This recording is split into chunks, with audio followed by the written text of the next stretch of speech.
Hello, I'm Dave Aljo, and I've got here with me Margaret Helen Wright, who we are together working on a book about Helen's life. This is Helen. So, hello, Helen. Hello. Right.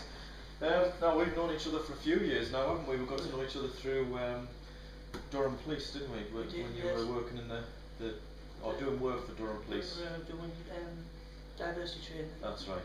And just for the benefit of, obviously, for people who might be watching the video, you've spent a lot of your life as Alan.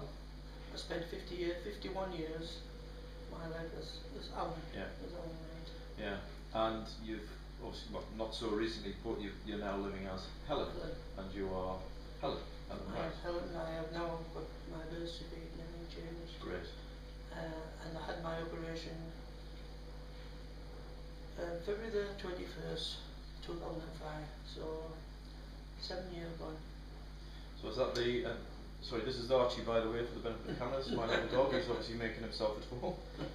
Yeah. Yeah. So that you had the gender reassignment operation. That's what it's called. Everything done, and also me as an example, and my voice box used to. Right. And I've never looked back. Right. Really. Great. I think it was the best thing that ever happened to me. I don't regret being Alan. I had a good life as Alan, but at the same time, it was hard work to suppress everything that I felt inside. Yeah. But at the end, I've come through. I think I've come through a better person than you. Right. Yeah. Yeah. You are you, aren't you? You're the real am you. me now. Yes. Yeah. I know we've talked. Not living the lie. Yeah. Yeah, we've talked obviously a lot because we're working on a book about your life, which, to be fair, is a great story. There's some great adventures you've had both as Alan and as Helen. Yes. And we'll be hopefully putting a chapter of that on the blog at some point and offering the opportunity to maybe get a glimpse of it. But eventually we'll be looking to publish, whether we self-publish or not, the book in due course. But I thought this was a chance really just to get to know you a little bit, and for people just to sort of get to know a bit more about what you're about and transgender, because I think there's a lot of misunderstanding, probably a little bit of fear around it from people who don't understand it. I think when I was young, I mean in the 50s, 60s, anybody that thought was transgender, I think if it came out, it would have been mental health. Right. He'd have probably been put into an institution and given electric shock treatment, treated with male hormones, because of how you felt. A lot has changed since then. Yeah. But still at the same time, I didn't know who to turn to. I thought there was nobody, I had to keep it a secret all my life. And the only person that I thought knew was my wife. Right. Until I came out and went and told me dad, and they already knew. Right. That was just when I went and told him what I was going to do, he says, well, it's a long time since I've heard that, but your mum told me a long time ago. Yeah.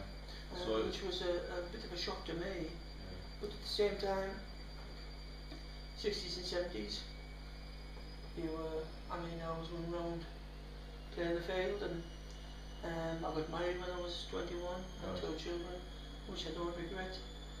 But these were the things that were the norm then. Yeah. This is what you did, and I suppose in a way I had to do it to prove that I was Alan. Right. These feelings suppressed them. So you felt as if you had to sort of, you were saying playing the field, I know you said you were nicknamed Stones' dog, weren't you? Because you were a bit of a lad, you were a bit of a one, weren't you?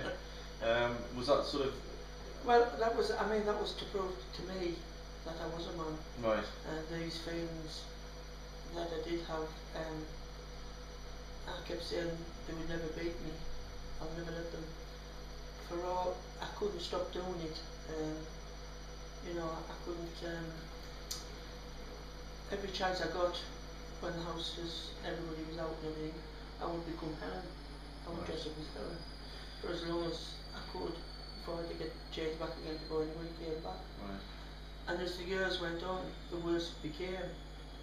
It was getting more and more harder to suppress it. Right. As I say, I used to set fire to my clothes and everything, burn everything, and say, that's it, I'm not doing it again. But 6 months later, I would go buy everything again and just start all over again. Right. And in the end, it got to the point I couldn't cope no longer. I tried to commit suicide through it. I lost my business through it all. I wouldn't go to work. I just locked myself away because I thought there was nothing left. Yeah. Who could I turn to?